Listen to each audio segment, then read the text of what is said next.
ইত্তাকিল মাহারিমা তাকুন আবাদান নাস। তুমি কি চাও আল্লাহ আমাকে ওলি বানিয়ে দিক?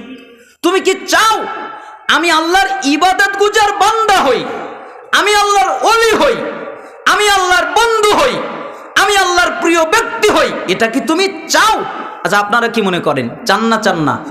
আল্লাহর ওলি হই, এটা কি চান? ঠিক একই কথা বললেন, তোমরা কি চাও যে আল্লাহ আমাকে আল্লাহর ওলি বানিয়ে দিক, তোমাদের আল্লাহর ওলি বানিয়ে দিক? আবু হুরায়রা বললেন, জি আমরা তো চাই।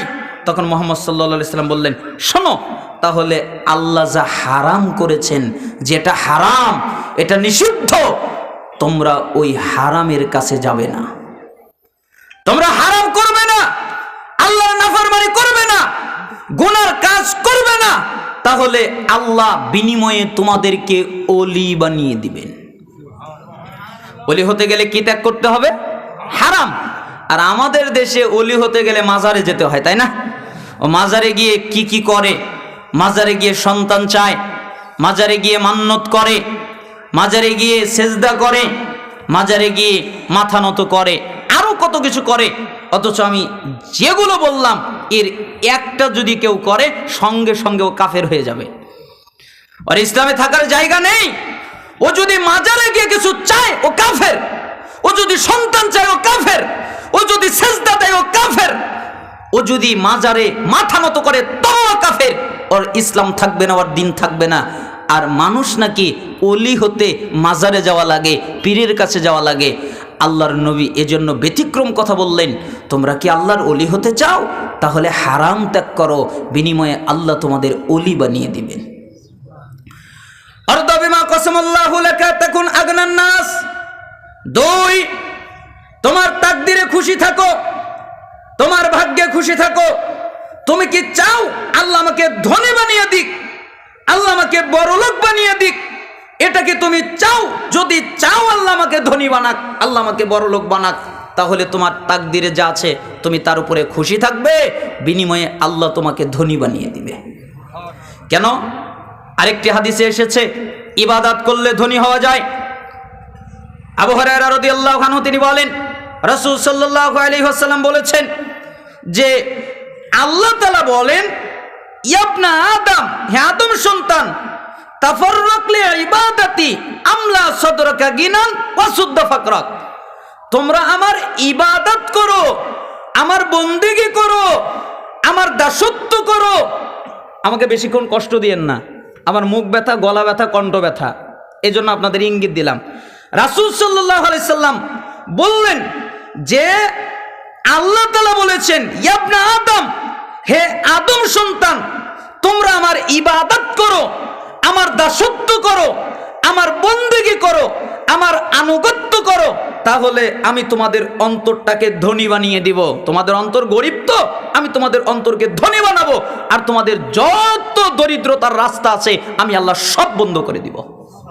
যত রাস্তা থাকতে পারে, যেই রাস্তা দিয়ে দরিদ্রতা আসে, ওই রাস্তা দিয়ে দরিদ্রতা আছে, ওই রাস্তা দিয়ে দরিদ্রতা আছে, আমি আল্লাহ বন্ধ করে দিব। ওয়াইল্লাম তাফআল মালাতু সাদরাকা শুগলান ওয়ালা মাসুদ্দা ফাকরাক। আর যদি আমার ইবাদত না করো, আমার দাসত্ব না করো, আমার বন্দেগী না করো, তাহলে আমি তোমাদের অন্তরে পেরেশানি দিয়ে যুক্ত করে দিব। কত পেরেশানি নিতে পারো নেও, কত অস্থিরতা নিতে পারো নেও, আমি খালি পেরেশানি দিব, আমি খালি অস্থিরতা দিব। তোমাদের অন্তরে কোনো শান্তি দিব না, খালি পেরেশানি দিব আর অস্থিরতা দিব। আর যত তোমাদের দরিদ্রতার দরজা আছে আমি আল্লাহ সবগুলো খুলে দিব। খালি দরিদ্রই হবে, আমি দরিদ্রতার দরজা বন্ধ করব না, দরিদ্রতার দরজা খুলে দেব। কেন? আমার ইবাদত করনি তাই। আমার বাস্তব জীবনের একটা কাহিনী মাঝে মধ্যে বলি। আপনাদের এলাকায় এসেছি, হয়তো অনেকে জানেন, আবার বলছি। এই হাদিসটা আমার জীবনের সাথে ফিট করা। এই হাদিস আমি যেদিন পড়েছি ওই দিন আমার ভাগ্য পরিবর্তন হয়ে গেছে। কিভাবে? এটাও আমার ভাগ্যে লেখা ছিল যে আমি চাকরি করতাম, হানাফি থেকে সৈয়াকেদায় আসলাম, তা আমাকে কেউ চাকরি দেয় না। আমি যেখানে চাকরি নিতে যাই আমাকে বলে, তুমি তো কেবল আকীদা গ্রহণ করলে, তাই না? জি। তো তোমার তো আকীদা এখনো পরিষ্কার ক্লিয়ার হয় নাই, তোমাকে চাকরি দেওয়া যাবে না। এজন্য বড় বড় প্রতিষ্ঠান আর হয় না।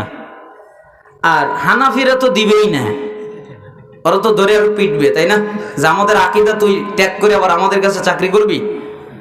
তো কি করা যায়, কোনো পরিস্থিতি নেই, অবস্থা এত জটিল কঠিন। একটা যুবক ভাই আমাকে একটা মসজিদে নিয়ে গেল, এরপরে আমি ওই মসজিদে খুতবা দিলাম।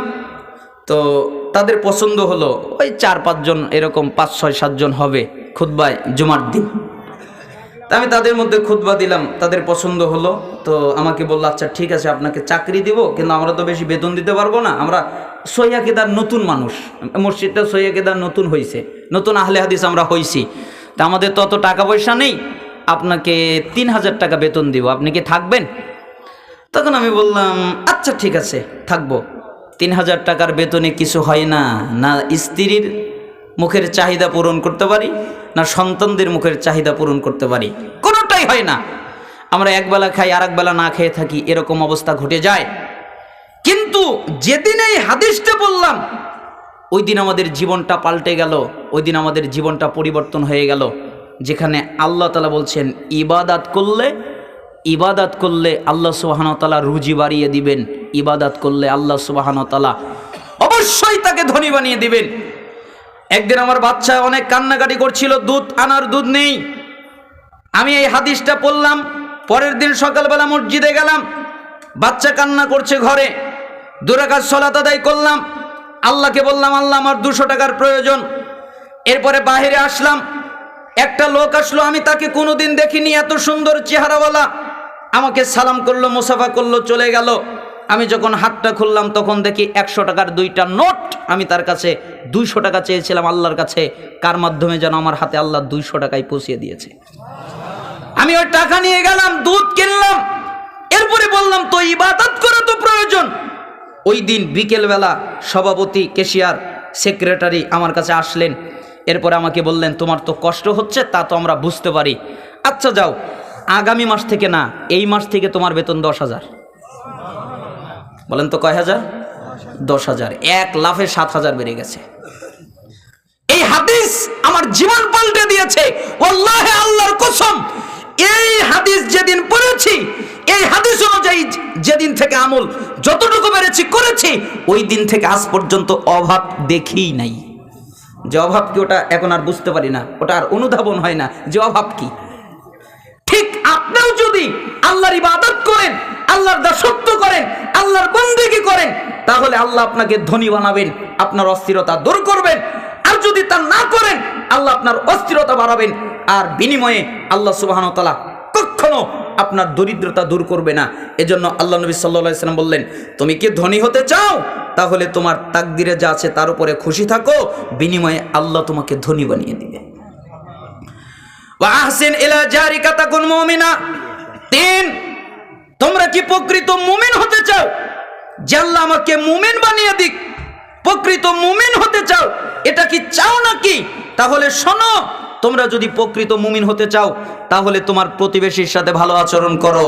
তোমার প্রতিবেশী হিন্দু হতে পারে, তোমার প্রতিবেশী খ্রিস্টান হতে পারে, তোমার প্রতিবেশী ইহুদি হতে পারে, তোমার প্রতিবেশী নাসারা হতে পারে, তোমার প্রতিবেশী বৌদ্ধ হতে পারে, যে কেউ হতে পারে, তাতে কোনো অসুবিধা নেই, তাতে কোনো সমস্যা নেই। কিন্তু তুমি তোমার প্রতিবেশীর সাথে ভালো আচরণ করবে, উত্তম আচরণ করবে।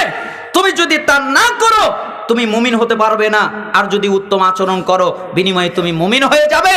তো মুমিন হতে চাইলে তোমার প্রতিবেশীর সাথে ভালো আচরণ করো।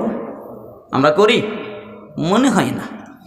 আমাদের প্রতিবেশী মনে হয় আমাদের হাত থেকে নিরাপদ নয়, আমাদের হাত থেকে মনে হয় নিরাপদ নয়। এজন্য আপনাকে বোঝাতে চাচ্ছিলাম, আপনি যদি মুমিন হতে চান, তাহলে প্রতিবেশীর সাথে ভালো আচরণ করবেন। ওয়াহিব্বা লিন-নাস মা তুহিব্বু লিনাফসিকা তাকুন মুসলিমা। 4, তোমরা কি প্রকৃত মুসলিম হতে চাও, যে আল্লাহ আমাকে প্রকৃত মুসলিম বানিয়ে দিক? এটা কি চাও নাকি যে প্রকৃত মুসলিম হই? এটা কি চাও?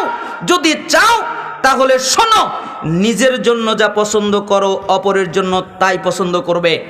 নিজের জন্য যেটা পছন্দ করো, আল্লাহ আমার উপরে জুলুম না করো, আমার উপর ওই লোকটা জুলুম না করুক, আমাকে ওই লোকটা গালি না দিক, আমাকে ওই লোকটা এটা না বলুক, আমাকে ওই লোকটা সেটা না বলুক, এটা যদি চাও, আমাকে কেউ কষ্ট না দিক, আমাকে কেউ আঘাত না দিক।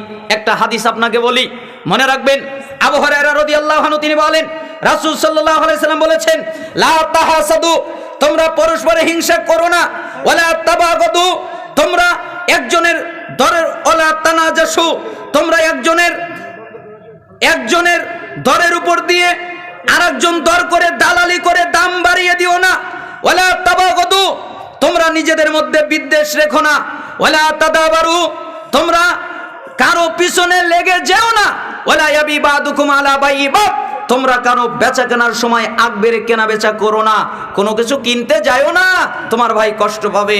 শোনো, তোমরা ওয়াকুনু ইবাদাল্লাহি ইখওয়ানা, তোমরা প্রত্যেক মুসলমান আল্লাহর ভাই বান্দা, ভাই হয়ে যাও।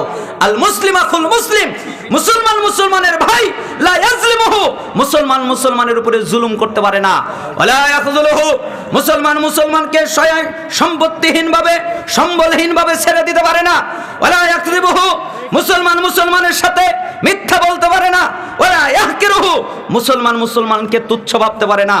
আত্তাকওয়া হাহুনা ওয়া ইউশিরু ইলা সাদরি সালাসা মাররাতিন, এই কথা বলে তিনি বুকের দিকে ইঙ্গিত করে বললেন, তাকওয়া এখানে, তাকওয়া এখানে।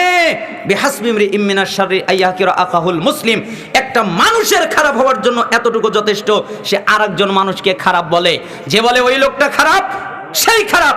কুল্লুল মুসলিম আলাল মুসলিমি হারাম দামুহু ওয়া মালুহু ওয়া ইরদুহু, প্রত্যেক মুসলমানের উপরে অপর মুসলমানের জন্য হারাম।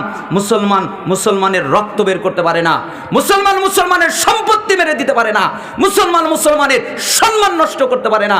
তার মানে আমি আপনাকে বোঝাতে যাচ্ছিলাম, এটা হচ্ছে রাসূলুল্লাহ সাল্লাল্লাহু আলাইহি ওয়াসাল্লামের আদর্শ, এটা আমি আপনাকে বোঝাতে চাচ্ছিলাম। 4, তোমরা নিজের জন্য যা পছন্দ করবে অপরের জন্য তাই পছন্দ করবে। ওয়ালা তুকসিরিদ দাহিক ফাইন্না কাসরাতাদ দাহিক তুমিতুল কলব, অতিরিক্ত হাসবা না, বেশি হাসবা না। কেন? বেশি হাসলে হৃদয় মরে যায়, অন্তর মরে যায়। ডাক্তার বলেছে বেশি হাসলে হার্ট ভালো থাকে, মুহাম্মদ সাল্লাল্লাহু আলাইহি সাল্লাম বলেছেন বেশি হাসলে হৃদয় মরে যায়। ডাক্তারকে মানি না, মুহাম্মদ সাল্লাল্লাহু আলাইহি সাল্লামকে মানি। অতএব বেশি হাসা যাবে না, অট্ট হাসি দেওয়া যাবে না। যেই মজলিসে, যেই বৈঠকে বেশি হাসি রহস্য চলে, ওই বৈঠকে ওই মজলিসে বসা যাবে না। 5টা কথা বললেন। 1, হারাম ত্যাগ করো, বিনিময়ে আল্লাহর ওলি হয়ে যাবে। 2, তাকদীরের উপরে খুশি থাকো, বিনিময়ে ধনী হয়ে যাবে। 3, প্রতিবেশীর সাথে ভালো আচরণ করো, বিনিময়ে মুমিন হয়ে যাবে। 4, নিজের জন্য যা পছন্দ অপরের জন্য তাই পছন্দ করো, বিনিময়ে মুসলিম হয়ে যাবে। 5, অতিরিক্ত হাসবা না, অতিরিক্ত হাসলে হৃদয় মরে যায়, অন্তর মরে যায়। তিরমিজি 2305, মিশকাতের 5171 নম্বর হাদিস সনদ সহিহ। আল্লাহ সুবহানাহু ওয়া তাআলা আমাদের এই হাদিস অনুযায়ী আমল করার তৌফিক দান করুন। আপনাদেরকে অবগতি করার জন্য বলছি, হাদিসের মধ্যে এসেছে এই প্রোগ্রাম করার জন্যে টাকা পয়সার প্রয়োজন হয়, আপনারা তা জানেন। ওয়াসসাদাকাতু তুতফিউল খাতিয়া কামা ইতফিউল মাউন নার, কেউ যদি দান করে তাহলে আল্লাহ তাআলা তার সমস্ত গুনাহকে ক্ষমা করে দেয়, ওইভাবে যেভাবে আগুনের উপরে পানি ফেলে দিলে আগুন নিভে যায়। আচ্ছা, আপনারা চান না আমাদের গুনাহ ক্ষমা হয়ে যাক? এই জন্য আপনারা যে যা পারেন, স্বেচ্ছাসেবক ভাইয়েরা গামছা নিয়ে অথবা কিছু নিয়ে আপনাদের মধ্যে যাবেন, অথবা আপনারা যারা বৈঠকে এসে দান করতে চান তারা দান করে যেতে পারেন। আমি আপনাদেরকে অনুরোধ করছি, যে যা